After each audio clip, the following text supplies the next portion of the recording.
Hello everyone and welcome back to another tutorial. Today we're going to see how to send Bitcoin on Cash App.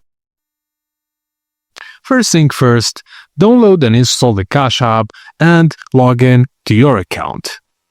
On the home screen, tap the Bitcoin tile. Now tap the arrows icon which is right next to the sell button. Just choose send and select send Bitcoin when prompt.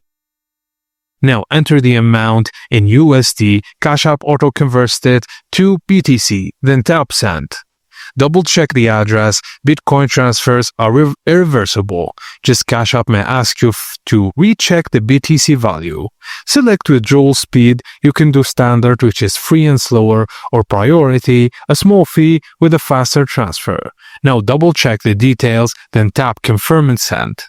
Input your PIN or use biometrics to finalize, then wait for the network confirmation. Cash App will notify you once the transaction is verified on the Bitcoin network. And done, you've successfully sent Bitcoin using Cash App. And that's it guys, as simple as that. Thank you for watching and please don't forget to like and subscribe for more tutorials like this.